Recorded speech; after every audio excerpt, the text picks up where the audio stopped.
I really wanted to deal with the root of this issue, and that's why I chose to look at lust, which I'm glad that Dr.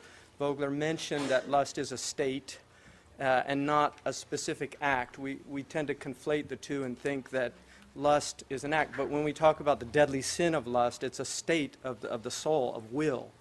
One of the things, my father said by 20, everybody's an expert on at least 3 of the 7 deadly sins. And by 50, you've got all 7 pretty much under your belt. But I did ask him about lust. He's 84 now, and I asked him last year about lust. When do you finally overcome that one? And he said about a half hour after the cadaver's cooled. So, and I think anybody that's ever worked in a nursing home or knows about what goes on in nursing homes will testify to that truth.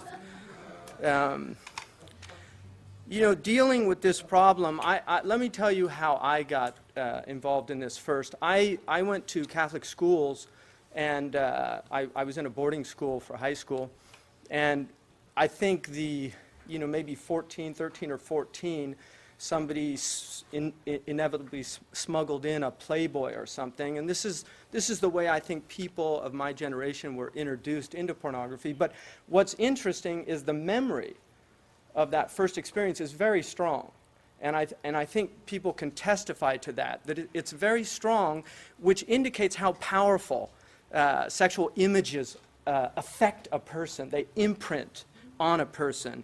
Now, one of the things young people do tend to react initially, especially with hardcore pornography, they will act in disgust. Their reaction is one of disgust. The 60s or 50s Playboy, I think today would be considered like great art compared to what's on the internet. And I think a lot of people don't realize just how vile this stuff is. But I want to quote Pope here. One of the things about poets is we tend to forget that they are social scientists of the past. They often have extraordinary insights into the human condition through observation. But Pope said, "Vice is a monster of so frightful mien as to be hated needs but to be seen. Yet seen too oft, familiar with her face, we first endure, then pity, then embrace." And I think this is, in light of neuroplasticity, I think it's very interesting that the normalization of these things takes a long time. People's reaction to pornography when it was initially introduced into society was not an instantaneous acceptance. There was an immense amount of revulsion, especially when you're dealing with a culture that was still rooted in a Christian ethos.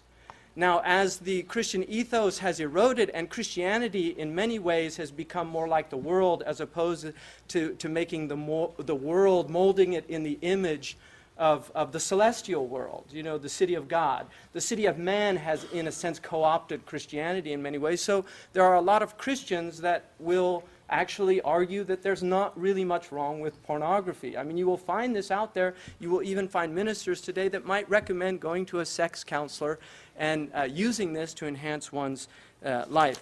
But one of the things that I wanted to look at was the object of desire. Before I do that, the reason when I became a devout practitioner at about 18 and really led a monastic life for several years, when I came back to the United States after being abroad, I married fairly quickly and really didn't think about pornography as an issue other than that I was seeing it out there on the periphery. But somebody 2 years ago came to me with the Google indices of pornographic downloads in the Muslim world and the sex searches, which were some of the highest in the world. And that really shocked me to find that out. And that got me interested in the topic, and so I read Pamela Paul's Pornified, which if you have not read it, I really recommend that book because that opened my eyes to the extent of this problem. But I decided to open up this issue in the community and invited Pamela Paul last year to speak in Toronto. She spoke to an audience of 15,000 Muslims. And then I spoke after her, and both of us were very surprised at the reaction. First of all, there was an immense amount of relief that the subject was being brought up. Many women in hijab, wearing the traditional covering, came afterwards and told me that they were so happy because their husband had a problem with this issue.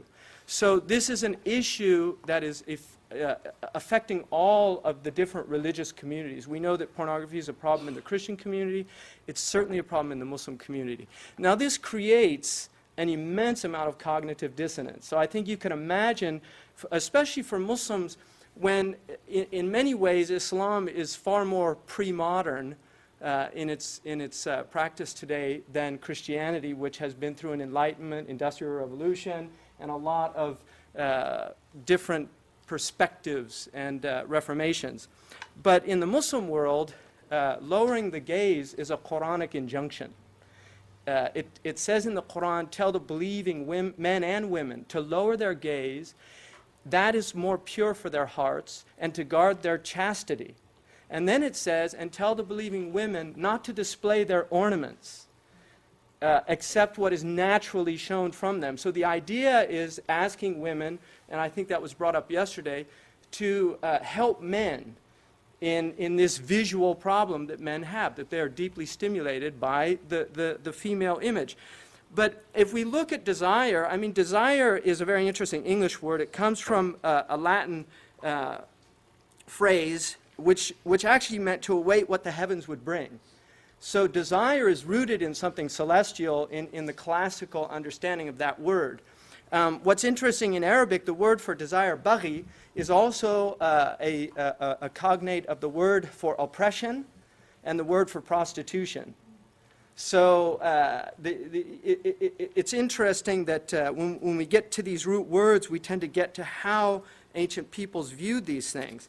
Now, Socrates mentions in Philebus, which is an often ignored dialogue about the relationship to pleasure and other virtues. But one of the things that he points out in there, which I thought was very fascinating, is he talks about desire, and he uses the analogy of having thirst, thirsting for something to drink, and he asks Protarchus, is it a desire for the drink? And he says, yes, obvious Socratic foil. And Socrates says, is it for the drink or for the replenishment with drink?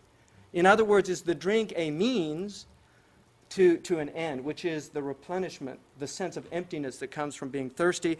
And Protarchus agrees. And Socrates says, therefore, when somebody becomes empty, he apparently desires the opposite of what he is experiencing, in other words, to fill himself. So desire is essentially an attempt to fill a void. And this is why when we look at pornography, we have to look at it in light of an emptiness. What is the emptiness in people that this is an attempt to fill that void in their life? And I think one of the most important people for looking at that is Kierkegaard. I think it's really beneficial to look at what Kierkegaard, because Kierkegaard really saw a lot of what was coming. He recognized that something very serious was happening in Europe, and he saw a lot of what was coming. But I think his identification of three modes of existence is very important in relation to this. The aesthetic mode, which is basically a hedonistic mode in which people live for pleasure and desire. And one of the things that he says is this is rooted in boredom.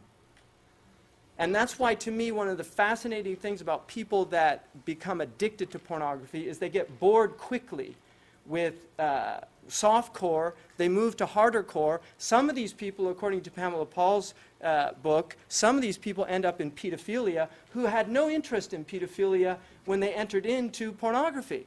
So we can see the mechanism of lust. Now, if we look at lust as a problem, I don't think anybody in the history of the English language has summed up this thing better than Shakespeare in the 129th sonnet, when he said, the expense of spirit and a waste of shame is lust in action, till action lust. And I think this is the hot state that was mentioned yesterday, where people will literally change their moral views about things in this state. And that's why I don't think that it's hyperbole to say is perjured, murderous, bloody, full of blame.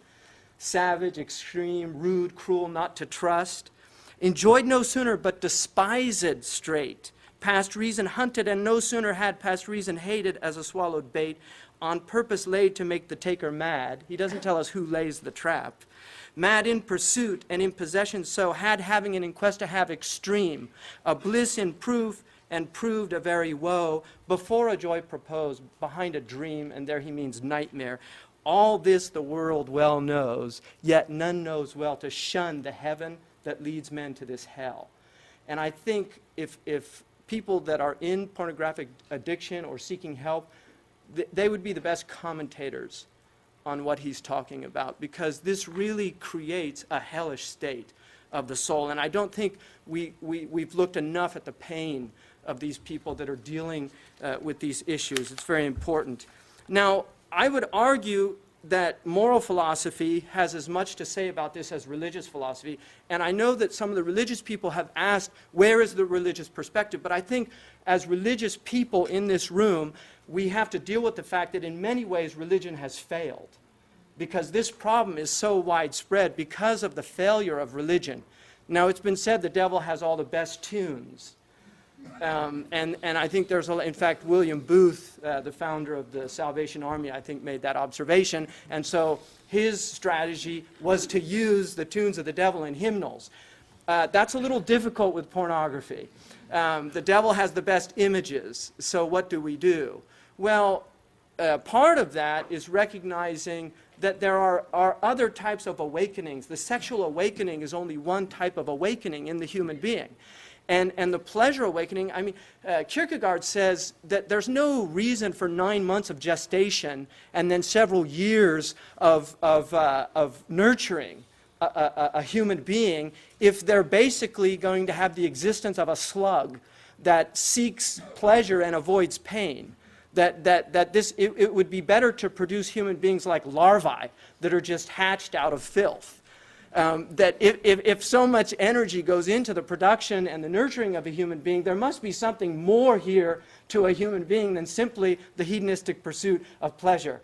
And this is where he argues that it is the ethical life that is so important. Now, the ethical life is a life in which Kierkegaard said has to be at least one commitment to another human being. You cannot live an ethical life without commitment. One of the most important and really terrifying aspects of pornography is that it is an utter disregard for human beings. There is no thought, and Dr. Scruton mentioned this the other day, about using images where these are objectified images. There's no person behind the image, and yet that person is often an abused woman whose moral agency is questionable given her life history. Some of these women are in sexual slavery. We know that in sexual slavery there have been pornographic materials found in these busts of people that are sex trafficking. And this again is the optimization of profit. It's a lot cheaper to use a sexual slave in the production of a pornographic film. So we have to look at immoral capitalism. And I think a lot of us tend to forget that Adam Smith was a moral philosopher as well as being the father of capitalism. So this type of pursuit of wealth without any morality is a major problem in this issue. But in the politics, Aristotle says, if he have not virtue, man is the most unholy and the most savage of all animals, and the most full of lust and gluttony. It's interesting that he puts lust and gluttony together, because in the Catholic hierarchy, gula is the substrate of luxuria. You need gula. And I think our obesity problem should be looked into, because when you have an abundance of animal spirits, so people have too many calories. And this is why there's a recent study that's going on about caloric deprivation. People are eating 15,000 calories a day in a scientific study to see the longevity effects. They've committed to this, but in Time magazine where I read about this, one of the things that they mentioned was a decreased libido in these people. So the relationship between gluttony and lust is a real relationship, and one of the ways that both the church and Catholicism used in addressing this problem was fasting. Literally to deprive oneself of caloric intake. Now, in the Catholic tradition, and I think this is very fascinating to me, the deadly sins are sins that kill the life of the soul. leaving the soul, leaving the sinner without sanctifying grace. They are not individual actions. These are states of being. So when somebody is inflicted with the deadly sin of lust, they are in a state of lust. When they look at women, they cannot help looking lustfully. Christopher Hitchens is a wonderful example of this when he said in an article in Vanity Fair that it was hard for him to look at the mouth of American women, young American women, without thinking of fellatio. So, I mean, and this is, you can read that on the internet if you're interested in the article, but this is a state of lust. When this is how you are looking at the opposite sex as an end, a means and not an end, a means to your own pleasure and gratification. Now, what's fascinating to me about the Catholic understanding of this is that what is rooted in sinfulness is love. Love is the root of sinfulness, but it is either love perverted, love deficient, or love excessive. The perversion of love is in the cold sins, the 7 deadly sins, that anger is necessary for social justice. Lawyers have to get angry if they're going to do anything about it. And Hadley Arcus, I think, can testify to that, and other people that become indignant about things. But when that love for justice becomes perverted into a love for vengeance and revenge, this is where it becomes sinful. Vengeance is mine, saith the Lord. And this is the sinfulness of anger, of ira. You have also the perversion of, to get to the hot sins that are obviously the most interesting to us, you have the perversion of the 3 animal kingdoms. Excessive love, wow, 5 minutes. Okay, man, I'm gonna get to the end. You can read my paper.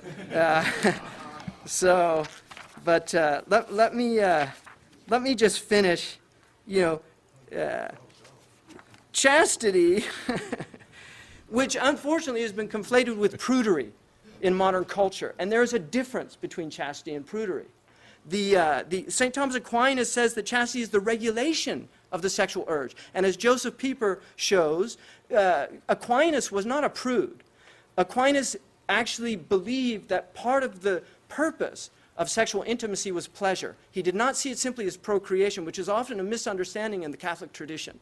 That the Catholics recognize that sex is also for pleasure, similar to the Judaic and the Islamic view of sexuality. That pleasure is part of the reason why God has given so much pleasure in that intimacy. But that pleasure in a true loving relationship, unlike a lustful relationship, is far more about giving the other pleasure than taking one's pleasure. And anybody that has been in a truly loving and intimate relationship with the opposite sex knows the truth of that statement. That is far more about giving pleasure than taking pleasure. One of the things I really wanted to point out was, and I'll just, is about concupiscence of the eyes. Joseph Pieper says, "Not for nothing does the Holy Scripture name concupiscence of the eyes among the 3 powers which constitute the world that lieth in the power of evil. It reaches the extremes of its destructive and eradicating power when it builds itself a world according to its own image and likeness, when it surrounds itself with the restlessness of a perpetual moving picture of meaningless shows." What better description of pornographic images? "And with literally deafening noise of impressions and sensations breathlessly rushing past the windows of the senses, behind the flimsy pomp of its facade dwells absolute nothingness." And this is what Kierkegaard talks about despair being at the root of the hedonistic lifestyle. And this pursuit of pleasure is merely an attempt at masking the emptiness that they fill. The void of emptiness is being filled with titillation, stimulation, and prurience. So, there's 2 things. I want to close just with something before I get into dealing with this problem. William Blake says the nakedness of a woman is the work of God. Chastity and purity have always been the great virtues that come naturally to women, but which men must learn. The Quran uses Mary, the mother of Christ, as the great paragon of chastity and virtue and purity of heart, and describes her as an ideal for men and women. An ideal for men and women. quote, "And God has made an exemplar for those who believe in Mary, who guarded her chastity. So we breathed our spirit into her, and she confirmed the pronouncements and scriptures of her Lord and was among the pious." It is from women, then, that men learn chastity and purity, which in turn protect the sacred nature of women, alluded to in the Arabic word for woman, hurma, which means that which is sacred. Now, the failure of men in imitating women in their natural virtue has resulted in women rejecting the double standard of men and imitating men in their natural vice. The spiritual power of women is great, but so too is the power of their physical attraction to men. It is this power that causes vile men to dominate women and virtuous men to honor and want to protect them. But that physical power of the female form over men is a sensory power that veils men from her metaphysical meaning. Her sensual form prevents man lost in carnality from knowing her spiritual reality. She is the source of mercy in the world. The Arabic and Hebrew word for womb is raham. From that is derived the word for mercy, rahmah. And the womb is also an expression of the creative power of God in man. In degrading women, we degrade the highest qualities of our human nature. In elevating her, we elevate our highest nature. When her natural virtues, compassion, kindness, caring, selflessness, and love predominate in men, men are able to overcome their natural vices and realize their full humanity. When, however, those virtues are absent, men descend to the lowest of the low and are worse than beasts. In unveiling the outward beauty of a woman, we become veiled from her inward beauty. As a poet from the distant past, Jama'ah, who's the equal of Rumi in Persian tradition, said, "I said to my rosy-cheeked lovely, 'Oh, you with bud-like mouth, why keep hiding your face like flirting girls?' She laughed and said, 'Unlike the beauties of your world, in the veil I'm seen, but without it I'm hidden.'" I want to just offer quickly, and I'm done, just some ways of dealing with this. The first is tipping point principles. We have to influence mavens, influencers, connectors. We have to get to these people. These people are going to change the discourse. We have to understand the power of context, the common weal, the importance of children in the public space, that they should be guarded from these type of degrading images. In the 60s and 70s, feminists argued that pornography was exploitation of women. So what was the pornographic reaction? Well, okay, we'll make it equal opportunity exploitation. So now we have to bear naked images of men on Calvin Klein advertising and things like that. The second is, I think, to recognize Callie Lawson's approach in Adbusters, the uncooling of brands, and make an uncooling of pornography. In movies now, you often see cool references to pornography. It's a hip thing. I'm a porn star in practice, this type of thing, that we have to make it uncool. Losers do this. This needs to be done in Hollywood films, things like this. So it's seen for what it is, that it's a pathetic and degrading state of a human being. Also business studies, because if you really want to get some funding for serious studies, then just show businesses what they're losing in productivity because of people using online porn. Last week, Time magazine mentioned that since the recession, pornography in a workspace has gone up considerably. One of the things they're only measuring is paid pornography. They're not measuring free downloads. So I think there's some important studies. If we can show the business community the harm in productivity, we're going to get some funding to really look at this thing at a deeper level. Religious secular alliances based on the protection of children and family is very important. Toynbee warned us, the vulgarization of culture, when the elite become vulgarized, it's a sign you're on your way out. And he studied 21 civilizations to come to that conclusion. When Paris Hilton becomes a porn star, something's very seriously wrong in our culture when these people are completely vulgarized. Finally, censorship, taboo topic, but hey, Karl Popper, in his last interviews, which are worth reading, and this is the man who wrote The Open Society, was arguing that we have to enforce censorship laws when it comes to violence on television. He said we're going to destroy our culture, and I think if he knew the devastating impact of this and the social science behind it, I think he would be saying that about that. It's something to think about. Finally, I really want to thank you. We are not the first pornified culture. People tend to forget Pompeii was a pornified culture. When Pompeii was excavated, one of the things they found in the houses were murals, pornographic murals, cunnilingus being performed. These were taken and hidden and used in a private museum for the aristocrats. So aristocrats used to visit this. Now they're open for the public because it wasn't deemed acceptable to show the plebeians these type of images. But I think in many ways Pompeii is a beautiful metaphor. If we allow the pornification of this culture, we may find ourselves buried in the ashes of the meaning of our society. Thank you.